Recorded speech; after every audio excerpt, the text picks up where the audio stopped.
Una mañana de primavera del año 30 de nuestra era, en una lejana provincia del Imperio Romano, Jesús de Nazaret fue crucificado.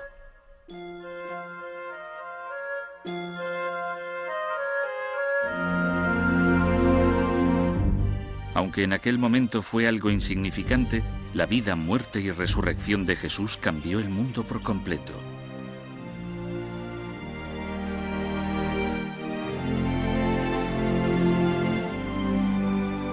Cuando se estudia la vida de Jesús, hay que enfrentarse a un período de gran vacío.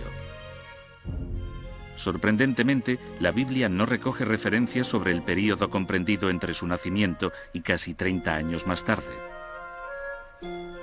Esas 3 décadas, la mayor parte de su vida, se conocen como los años perdidos de Jesús.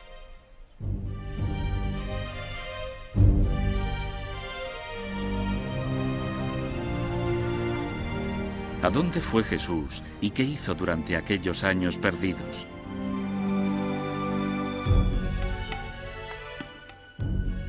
¿Qué pruebas hay para creer las teorías de algunos estudiosos que afirman que salió de Palestina y viajó hasta lugares tan remotos como la India, donde recibió influencias del pensamiento oriental?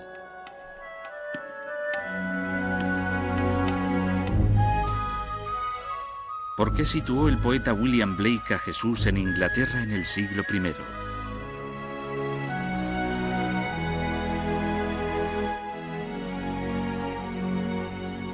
¿O permaneció Jesús en Palestina como miembro de un grupo nacionalista ultrarreligioso que planeaba una revolución contra los romanos?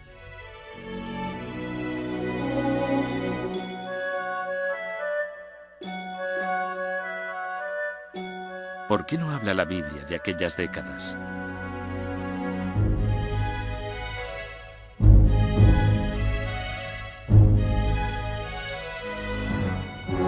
Estos son solo algunos de los misterios de la Biblia.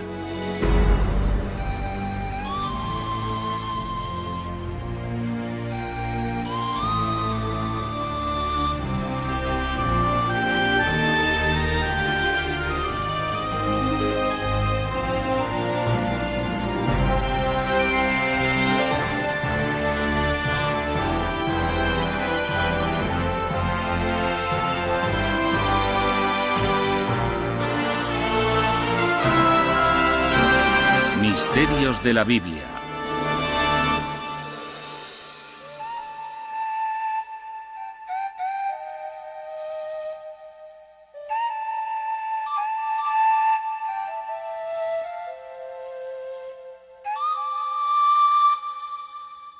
Los años perdidos de Jesús.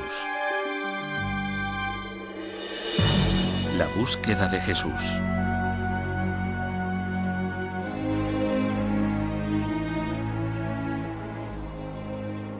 José, hijo de David, no tengas miedo de tomar a María por esposa, porque el hijo que espera es obra del Espíritu Santo. Dará a luz un hijo, y le pondrás por nombre Jesús. Mateo 1, 20-21. Mateo 1, 20. Su historia empezó hace 2000 años en la provincia de Galilea, situada en el extremo oriental del Imperio Romano.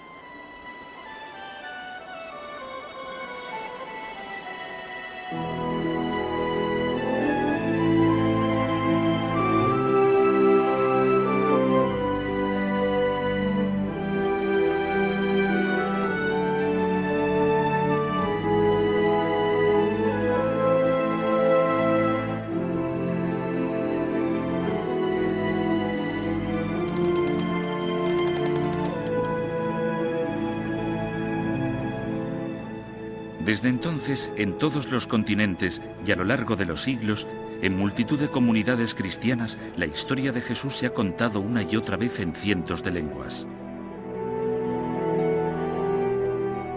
El relato de su nacimiento, sus enseñanzas, los milagros que practicó y su resurrección.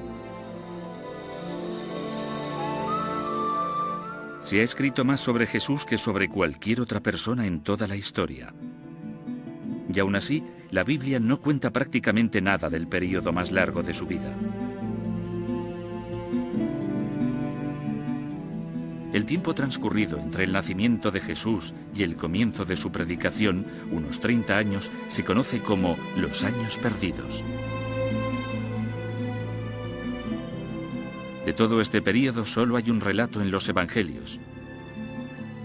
En él se describe a Jesús como un niño precoz de 12 años que debate sobre la Torá con los rabinos de Jerusalén.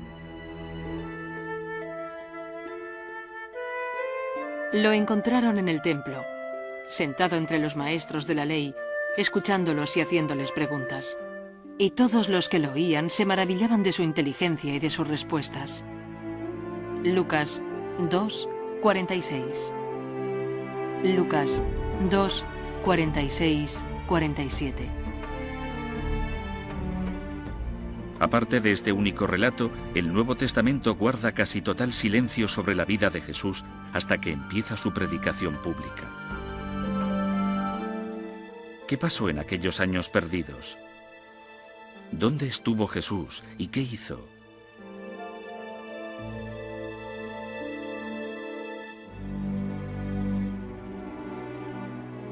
Jesús volvió con ellos a Nazaret, donde siguió creciendo en cuerpo y mente y gozaba del favor de Dios y de los hombres.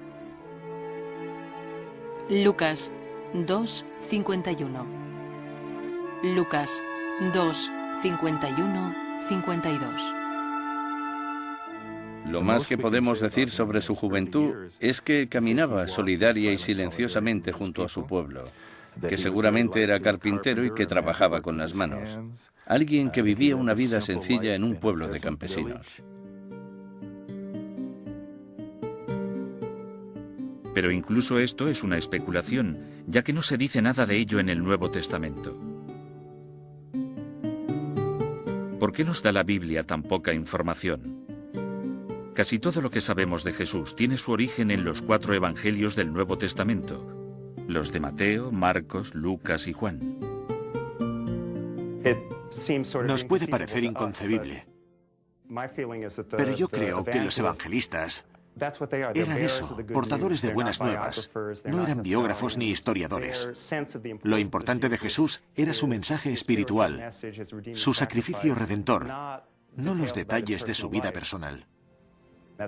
Eso es algo que nos interesa a nosotros en la actualidad. Según la mayoría de estudiosos, los evangelios del Nuevo Testamento no son relatos de primera mano, presenciados directamente.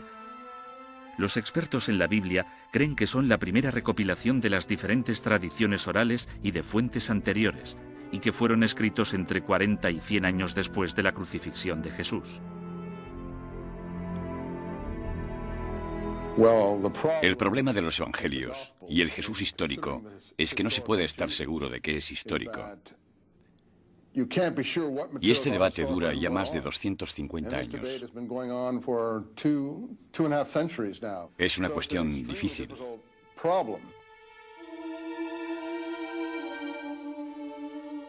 Además del misterio que gira en torno a la vida de Jesús, se añade el hecho de que, durante varios siglos después de su muerte, se escribieron docenas de evangelios.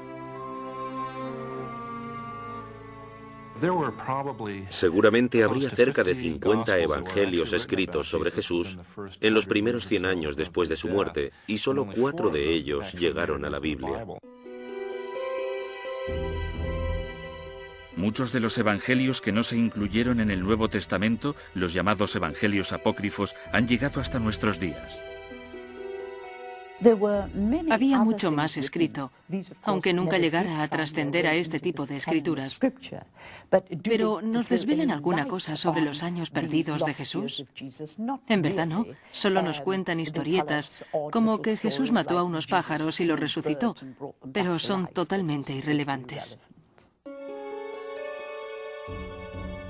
Hay otro relato que cuenta que un niño le dio un puñetazo en la calle y que Jesús se lo devolvió y lo mató. Si yo estuviera recopilando los evangelios, también dejaría fuera ese material.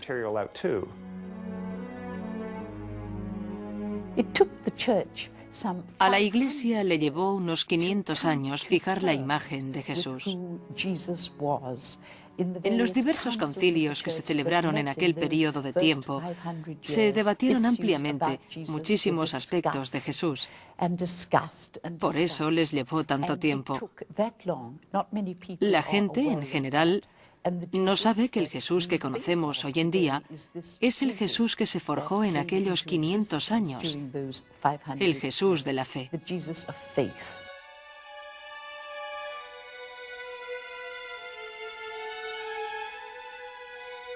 Las fuentes históricas contemporáneas a los evangelios han sobrevivido, pero sorprendentemente también guardan un misterioso silencio sobre la vida y la muerte de aquel hombre que cambió el mundo.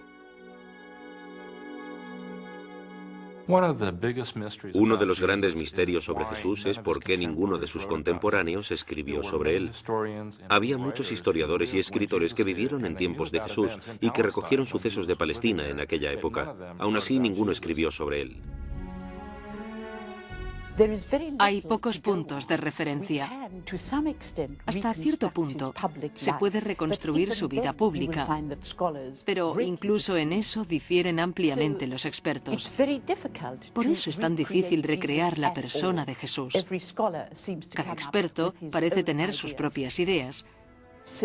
Así que cuando se intenta proyectar su vida más allá de los evangelios y se intenta recrear su vida oculta, te encuentras con que no hay manera si no es a través del contexto histórico y de hipótesis de lo que pudo haber hecho.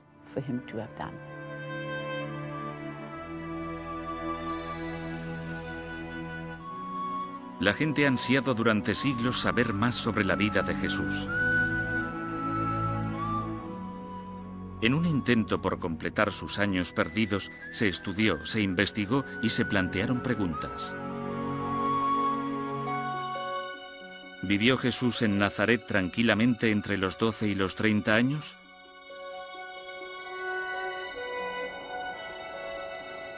¿O puede que en todo ese tiempo Jesús viajara, estudiara y predicara fuera de Palestina?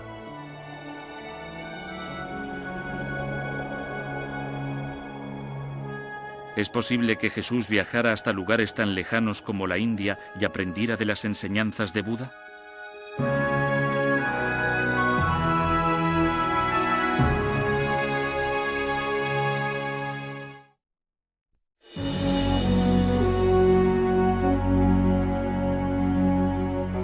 Hacia la India.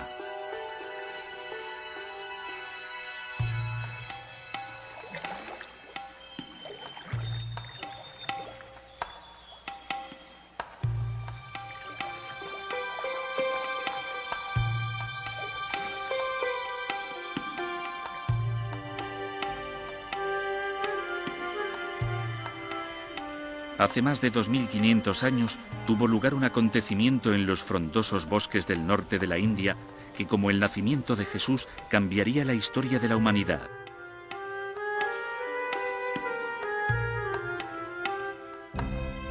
Sentado a la sombra de una higuera, el joven príncipe Siddhartha Gautama prometió no levantarse hasta que hubiera encontrado y resuelto los misterios de la existencia humana.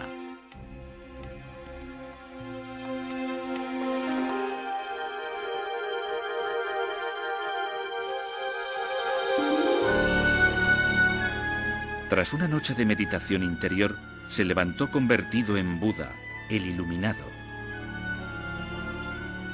Buda pasó el resto de su vida viajando por la India y por otros lugares compartiendo el mensaje de su revelación.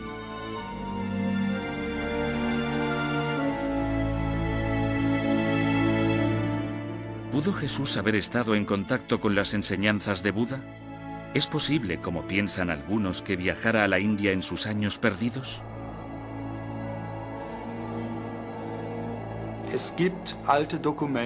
Existen antiguos escritos persas e indios que afirman que Jesús estuvo en la India, aunque no podemos estar totalmente seguros de que fuera. Aún así, la prueba está en sus enseñanzas cuando se comparan con los escritos sagrados del budismo.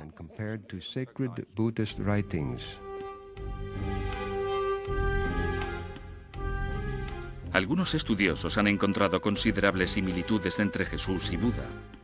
Se dice que, como Jesús, Buda curaba milagrosamente a los enfermos, que andaba sobre el agua o que alimentaba a multitudes con solo unos panes.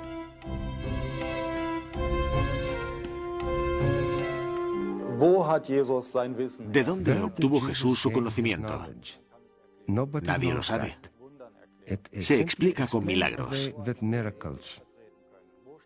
¿De dónde se sacó sus enseñanzas sobre ética? ¿De dónde procedían? ¿Por qué es tan diferente y reacciona de manera tan dispar a la de la gente que lo rodea? Son preguntas sin respuesta.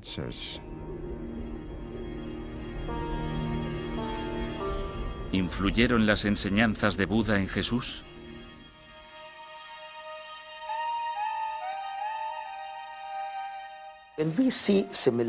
Se pueden ver similitudes básicas como la verdad, la no violencia, el amar al prójimo, ayudar a los pobres y a los oprimidos, la frugalidad y la sencillez en la vida, lejos de la ostentación.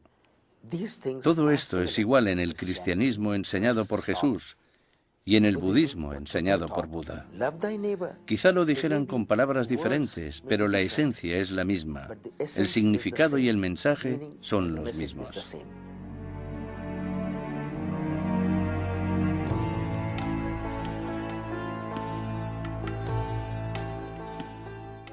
La India está a unos 5.000 kilómetros de Palestina.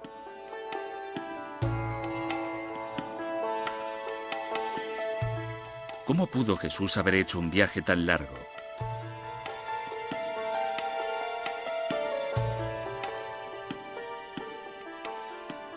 En realidad habría sido muy fácil para Jesús ir a la India. Había muchas rutas comerciales entre el Imperio Romano, en el que estaba Palestina, y Asia.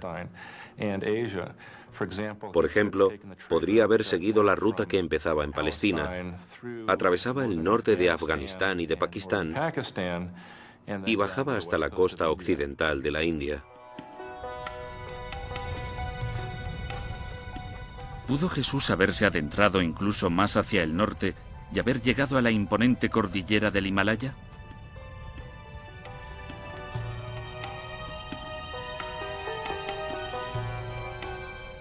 La controvertida historia que narra Nikolai Notovich sugiere que así fue.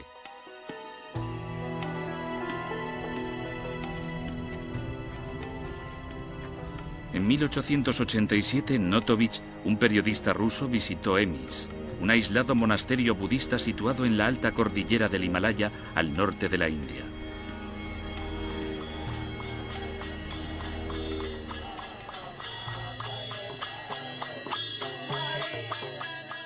En su libro La vida desconocida de Jesucristo, Notovich afirma que le fueron mostrados unos manuscritos en los que se relataba la vida de un profeta errante llamado Isa.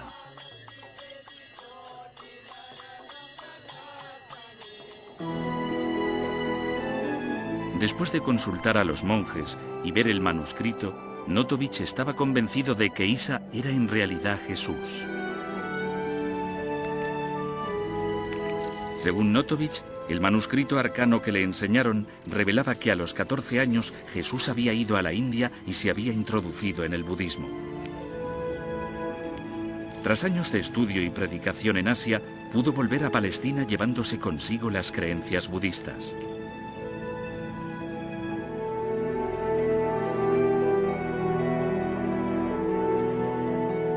Muchos estudiosos cuestionan la veracidad del relato de Notovich, pero él no ha sido la única persona que afirma haber visto esos misteriosos manuscritos.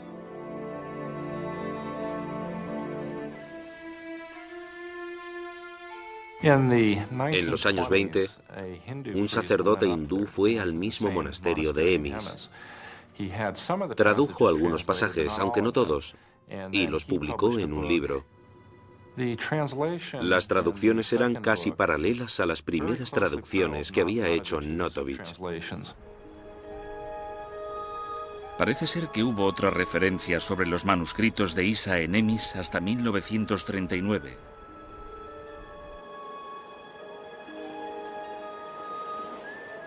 Pero desde aquel momento, el paradero de estos ha estado envuelto en un halo de misterio. Las leyendas siguen vivas y van creciendo conforme se van publicando libros y artículos, a menudo controvertidos, sobre los años perdidos de Jesús.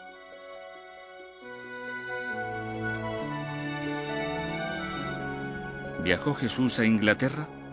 ¿Guarda el cáliz de la última cena, el Santo Grial, la clave para desvelar los secretos de sus años perdidos?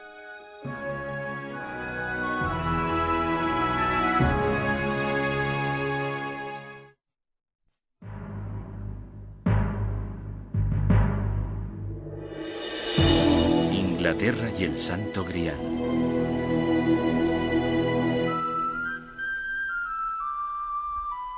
Glastonbury, Inglaterra.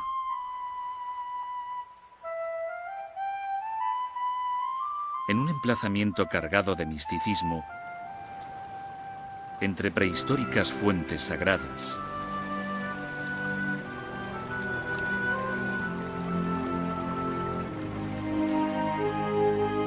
y dominada por una montaña sagrada,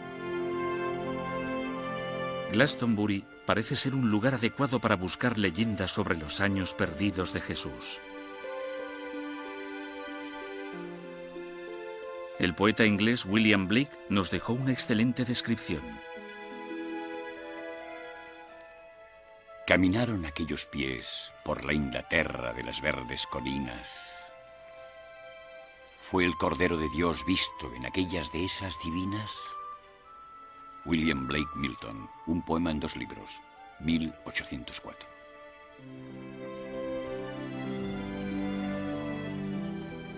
En el singular poema de Blake se habla de Jesús caminando por las colinas y prados de Glastonbury, no muy lejos de su pueblo natal.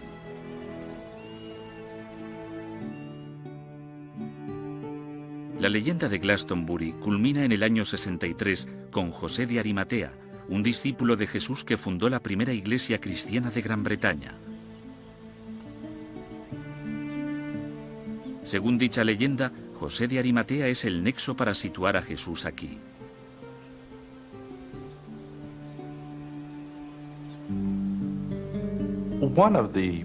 Una de las tradiciones populares de la Iglesia Ortodoxa Oriental, también viva en Inglaterra, es que el personaje de José de Arimatea era en realidad el tío abuelo de Jesús. Parece que cuando Jesús estaba al inicio de la adolescencia, José, su padre, murió. Y su tío abuelo, José de Arimatea, se ocupó de él. Los evangelios describen a José de Arimatea como un hombre rico y pío. Las leyendas de Glastonbury añaden además que hacía negocios comerciales entre Palestina y la antigua Inglaterra. Inglaterra estaba en la red comercial de aquel momento. Tenía estaño, que era un material muy valorado, y José comerciaba con dicha materia. Por eso era tan rico y tenía tantas influencias. En algunas de las primeras versiones de los evangelios en latín se describía a José de Arimatea como un decurión, un título que otorgaba Roma a los oficiales de minería. Si Jesús era sobrino de José de Arimatea, ¿pudo haber ido con su tío a Inglaterra?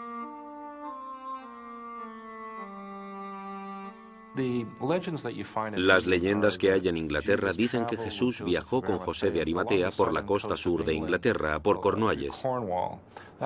Allí estaban todas las minas de estaño, y lo que observamos en las ciudades mineras cercanas son historias que cuentan que Jesús se paró allí con su tío.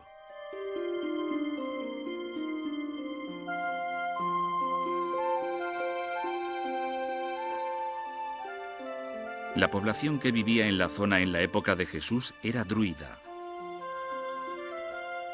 Y puede que fuera especialmente receptiva a las enseñanzas de Jesús, ya que su religión misteriosamente tenía ciertos parecidos con el cristianismo. En la época en que vivió Jesús, la religión predominante en Inglaterra era el druidismo.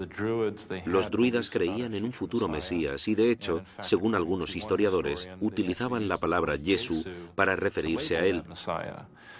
y tenían los conceptos de cuerpo y alma, así como muchos otros que se reflejaron posteriormente en el cristianismo.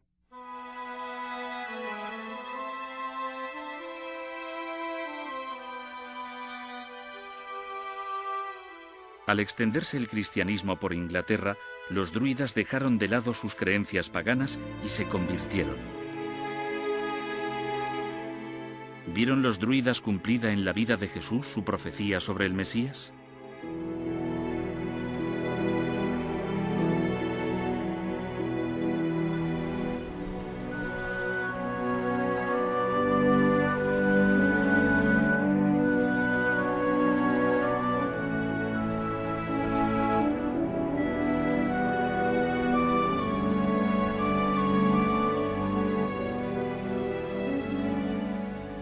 Tan enigmático como resulta el relato sobre el viaje a Inglaterra de Jesús y José de Arimatea, para muchos estudiosos de la Biblia, José sigue planteando algunas dudas. De José de Arimatea, que aparece en los 4 evangelios, ¿qué podemos decir? Yo me plantearía incluso si es un personaje histórico. Los evangelios están llenos de gente que parece proceder de otras fuentes que no tienen por qué ser históricas. Por ejemplo, no hay constancia de que exista un lugar llamado Arimatea. Si se duda de la existencia de José de Arimatea, ¿cómo es que la leyenda sigue viva?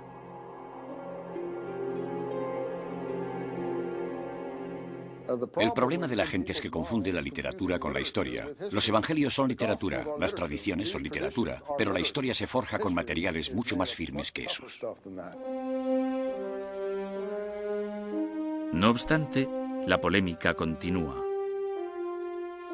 ya que hay otra misteriosa leyenda asociada a José de Arimatea y Glastonbury.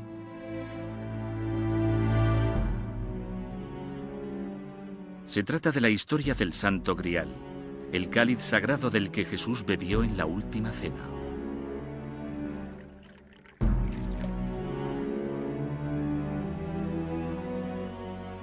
Luego tomó en sus manos una copa, y habiendo dado gracias a Dios, la pasó a ellos diciendo: «Bebed todos de esta copa, porque esto es mi sangre, sangre de la alianza nueva y eterna, que será derramada en favor de muchos, para el perdón de sus pecados». Mateo 26, 27. Mateo 26, 27, 28. Según la Biblia, tras la crucifixión, el cuerpo de Jesús fue a parar a manos de José de Arimatea para que lo enterrara.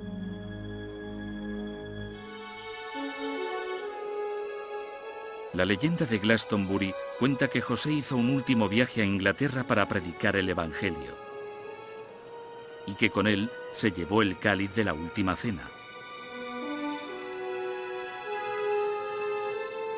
Se dice que José enterró la copa en algún lugar de Glastonbury.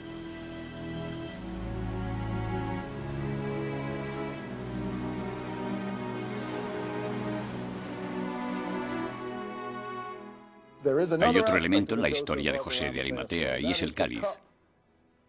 Este se convierte en un símbolo muy importante en la Palestina del siglo I. De hecho, en las monedas revolucionarias judías, la copa es el símbolo de la primera revuelta contra los romanos. ¿Podría ser la imagen revolucionaria judía de la copa una pista sobre el intrigante período de los años perdidos de Jesús?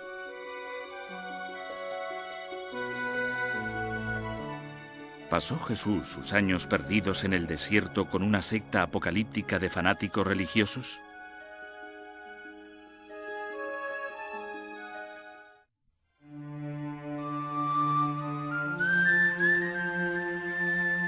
Revelación en el desierto.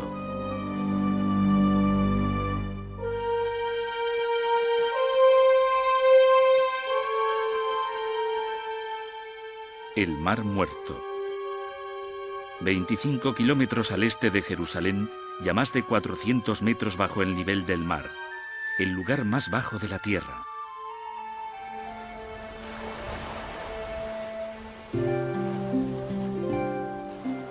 Aquí, hace 2000 años, en el adusto emplazamiento del páramo de Judea, Juan Bautista, un profeta celote, empezó a predicar un nuevo mensaje de salvación para los judíos de Palestina.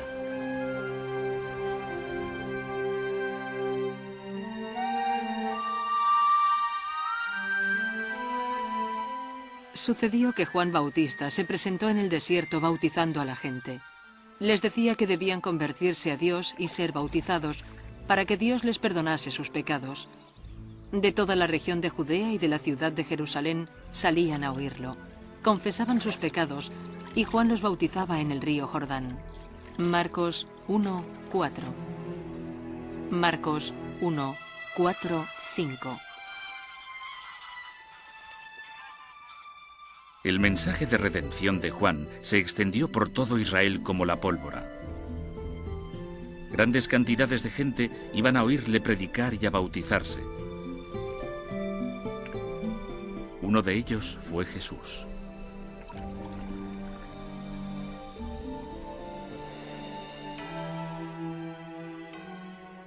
Por aquellos días, Jesús llegó a Nazaret, en la región de Galilea, y Juan lo bautizó en el Jordán. En el momento en que salía del agua, Jesús vio que el cielo se abría y que el Espíritu bajaba sobre él como una paloma. Marcos 1:9. Marcos 1:9-10. Todas las fuentes se unen en el punto en que Jesús aparece entre los seguidores de Juan Bautista.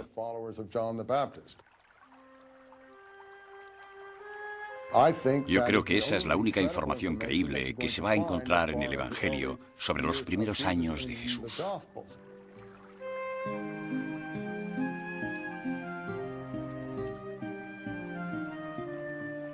¿Cuál fue el origen del excepcional concepto del bautismo?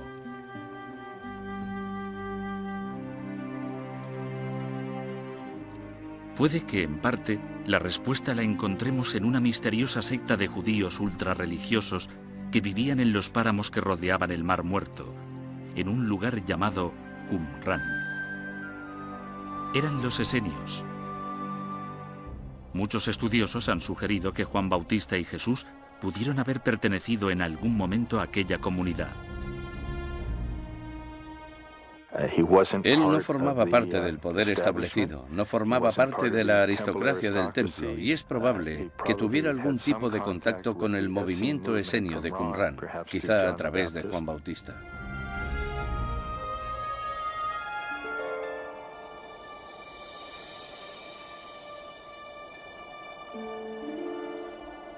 En Qumran fue donde en 1947 se descubrieron los manuscritos del Mar Muerto, los fragmentos más antiguos que se conservan del Antiguo Testamento.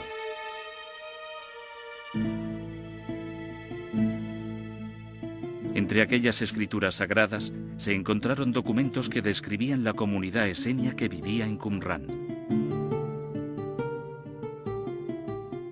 Los expertos piensan que allí se practicaba una especie de bautismo.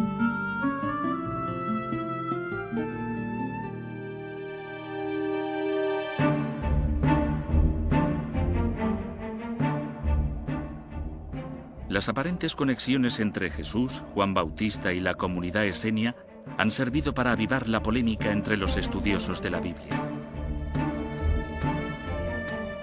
¿Pudieron los esenios haber influido en Jesús y Juan Bautista? ¿Pudo haber vivido Jesús con los esenios durante sus años perdidos?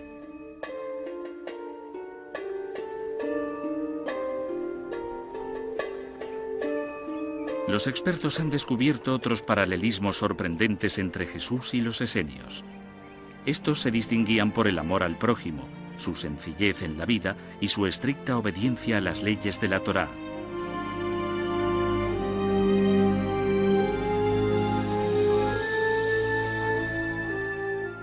Ellos mismos se llamaban hijos de la luz. Había muchas similitudes entre Jesús y su estilo de vida y el de los esenios. Estos vestían de manera muy sencilla, los bienes que tenían eran comunes y se los repartían según sus necesidades.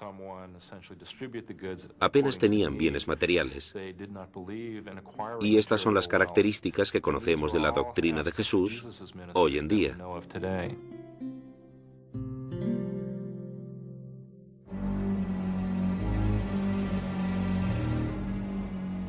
Sin embargo, también había un lado oscuro y fatalista en la doctrina de los esenios.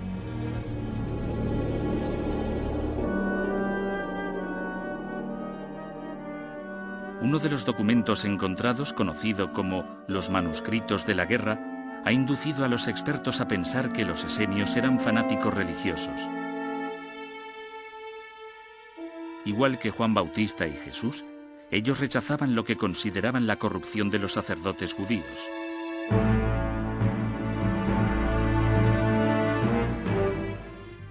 Además, estaban preparados para luchar hasta la muerte contra la ocupación de Tierra Santa por parte de los idólatras romanos.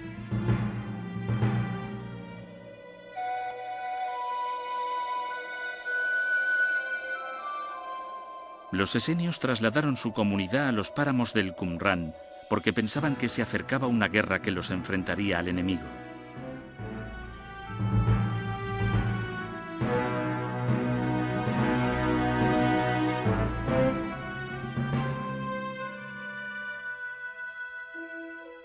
El líder esenio de aquel conflicto sería el Mesías descrito en los manuscritos de la guerra como el maestro de la justicia.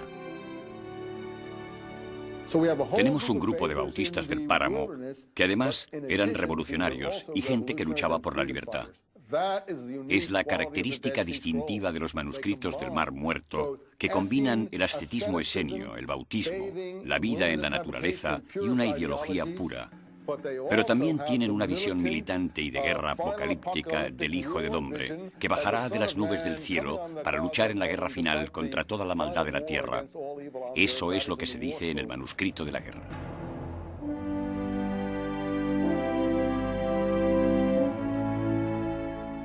Según algunas traducciones de los manuscritos, el maestro de la justicia podría ser el Mesías. De hecho, algunos expertos han sugerido que Jesús podría serlo.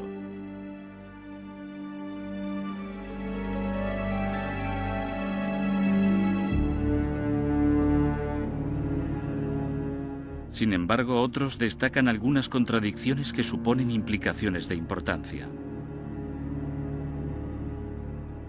Aunque Jesús se considerara de alguna manera el Mesías, no podía aceptar la concepción que se tenía del Mesías porque sería antiético y entraría en contradicción con todo lo que defendía, ya que esa concepción era la de un héroe guerrero de la casa de David, que llegaría y acabaría con los enemigos de Israel, y eso era a lo que se oponía a Jesús. Aparte de ser conocido como el príncipe de la paz y de la salvación, ¿hubo otros aspectos de Jesús no recogidos en el Nuevo Testamento? Durante sus años perdidos, la gente que escuchaba sus predicaciones luchaba contra los romanos. Pero probablemente su lucha se basara en algo más importante, en la concepción religiosa de un solo Dios.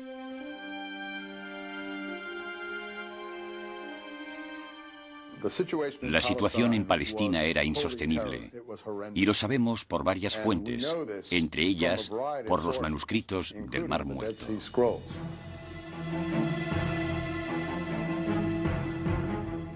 Contra aquella escalada de opresión violenta predicaba Jesús.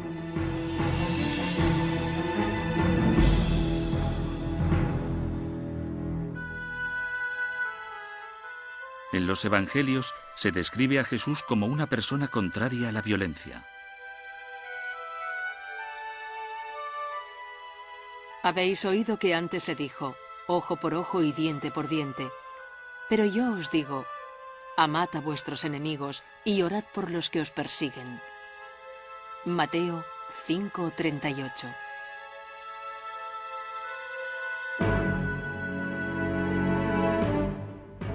Aunque los evangelios también muestran una cara diferente de Jesús. No creáis que he venido a la tierra a traer paz. No he venido a traer paz, sino espada. Mateo 10:34.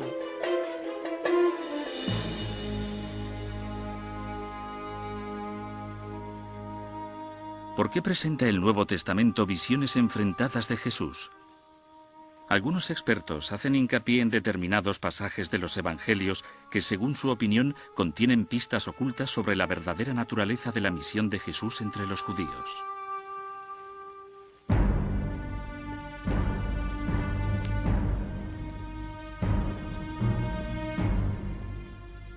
Entonces los otros se acercaron, echaron mano a Jesús y lo apresaron.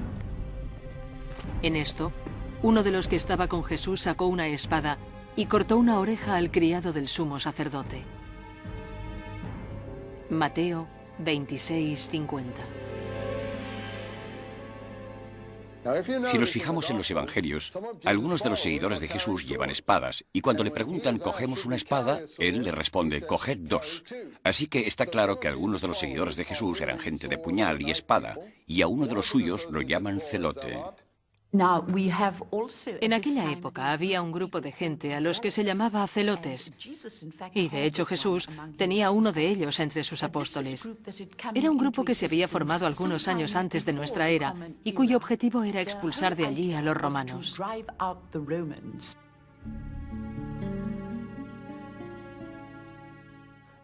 Uno de los problemas del Evangelio y su propia historicidad es que los autores están intentando limpiar la causa por la que Jesús fue claramente crucificado.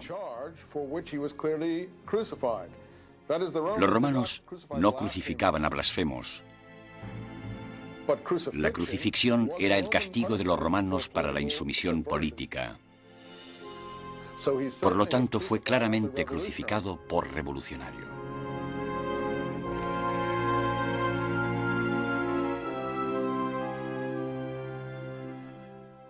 Aún así, no todo el mundo tiene el mismo punto de vista. Hay muchos expertos que no consideran que Jesús fuese un nacionalista. Jesús llamaba a la transformación de la vida del hombre hacia una nueva manera de ver, de escuchar, de relacionarse entre la gente y hacia una inclusión social de los pobres, las mujeres, los marginados, los oprimidos.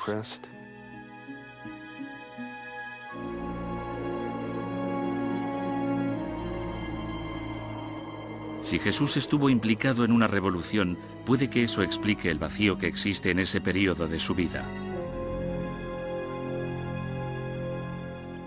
Si Jesús era uno de aquellos revolucionarios casi ascetas, vegetarianos que vivían en aquellos páramos, es obvio que su carácter revolucionario no podía trascender a los evangelios tal y como los tenemos, ya que habría sido imposible difundirlos en un mundo de orientación romana.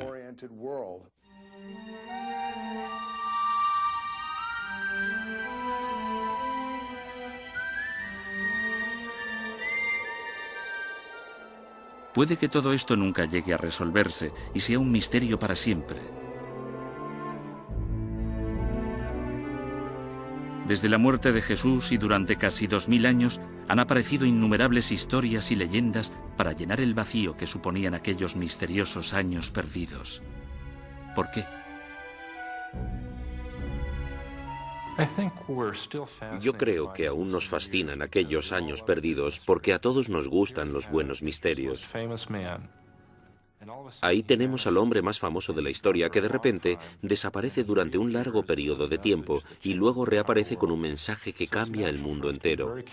Por eso es natural que sintamos curiosidad por lo que hizo durante todo aquel tiempo, por a quién pudo conocer, con quién pudo hablar y quién pudo inducirlo a embarcarse en su misión.